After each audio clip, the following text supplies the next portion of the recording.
तो पुण्यात्माओं, कबीर परमेश्वर के बिना इस जीव का मोक्ष नहीं हो सकता। कहते हैं गोरख से ज्ञानी घणे ये सुख दे जति जिहान, सीता सी बहु भारिया ये संत दूरी अस्थान। गुरु बिन काहू न पाया ज्ञाना, जो थो था वो छड़े किसाना। गुरु बिन वेद पढ़े जो प्राणी, समझे न सार रहे अज्ञानी। अब पूर्ण गुरु, अब सतगुरु क्यों कहना पड़ा? नहीं तो गुरु ही काफी होता है। सतगुरु इसलिए कहना पड़ा परमात्मा ने क्योंकि यहां झूठे गुरुओं की कमी नहीं। काल तक की साधना बताने वाले गुरु बहुत हैं और काल से भी भ्रमित ज्ञान बताने वाले गुरु बहुत हैं, लेकिन सतगुरु इसलिए कहना पड़ा जो इन सब के ज्ञान को फेल करे और शास्त्र अनुकूल साधना पर दृढ़ करे, वो सतगुरु कहलाता है। जब ये प्राणी प्रेरित होकर के परमात्मा प्राप्ति के लिए चल पड़ता है, इसको जैसा भी कोई संत मिल जाता है, स्वयं ज्ञान ना होने से ये उसी प्रकार साधना पर दृढ़ हो जाता है। एक सोभरी नामक ऋषि थे, सोभरी, और वो परमात्मा की तरफ में संत के पास गए। उस संत ने जैसी उसको तपस्या साधना बताई, वो दृढ़ होकर लग गए। उन्होंने कहते हैं कि जल में खड़ा होकर के तपस्या की। बाल ब्रह्मचारी था, शादी भी नहीं कराई थी, और एक दरिया में जाकर के वहां तपस्या की बहुत दिनों तक, 10-12 वर्ष तक। वो वहां फिर क्या देखने लगा, कुछ दिन के बाद एक मगरमच्छ था और उस मगरमच्छ की काफी संतान थी। तो वो मगरमच्छ के पोते पोती, दोते दोती, वो उस मगरमच्छ के आसपास प्यार से घूमती थी और अपनी दूम से उस मगरमच्छ को प्यार देती थी, लाड करते थे। जैसे पोते पोती को दादा दादी की छाती पर लौट जा, कदे उसकी कंधे पर बैठ जा, बैठे गए, तो इस तरह वो प्यार देती थी और वो मगरमच्छ उनसे बड़ा प्रसन्न रहता था, खुशी मनाता था। अब उस सोवरी ऋषि के मन में यह प्रेरणा होगी, मैं शादी करवाऊं और ब्याह करवा के मेरे पोते पोती हों और उन पोते पोतियां में दोता दोतियों के साथ ऐसे ही लाड लडाऊं। अब वह छोड़ भक्ति और निकला जलमत बार। कहां पहुंचा? मानधाता राजा के पास गया।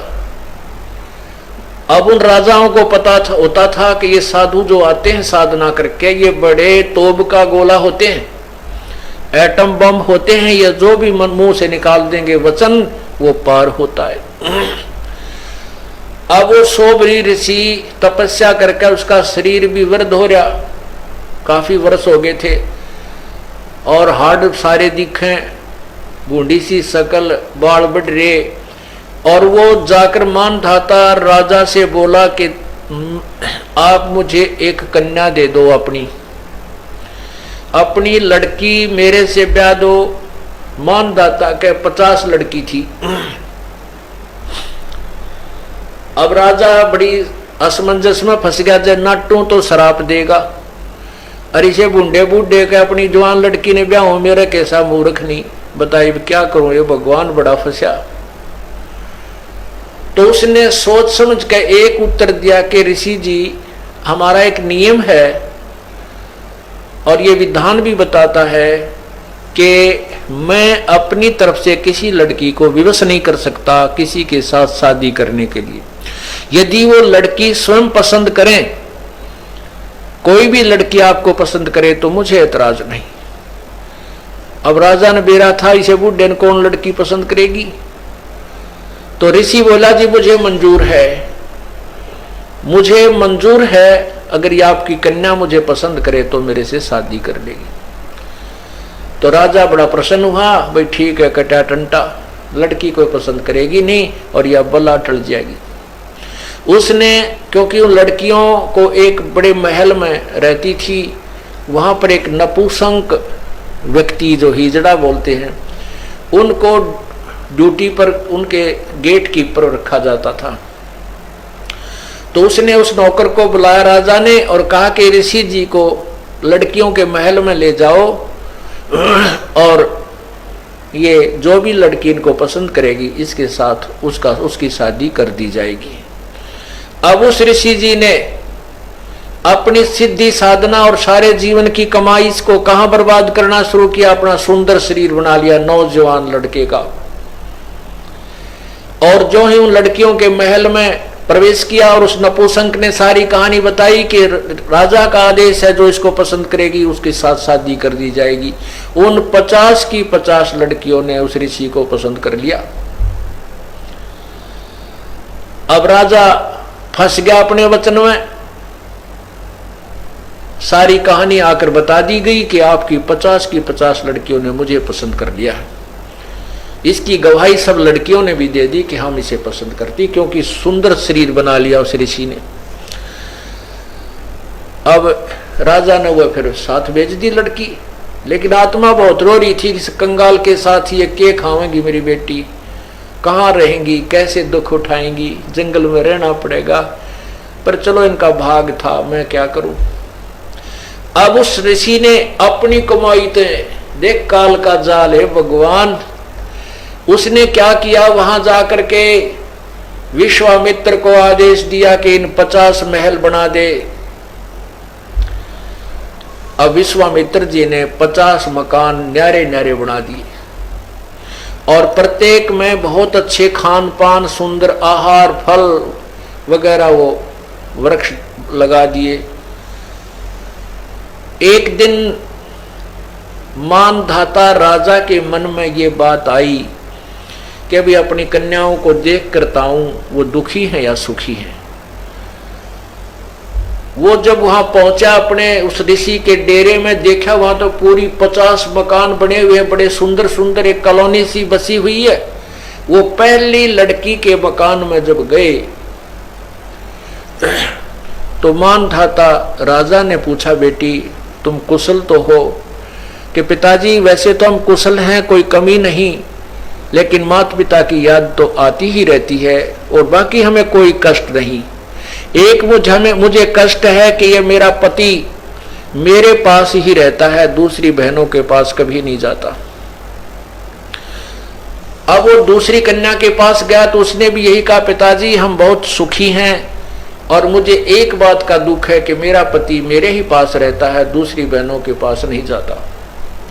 ऐसे 50 के महल में जाकर उसने देखा कि 50 की 50, क्योंकि एक सिद्धि वो चोले धारे, एक सिद्धि नीतत विचार है, ये सर्व अपनी ही कमाई से ये ड्रामेबाजी करवा देता है काल।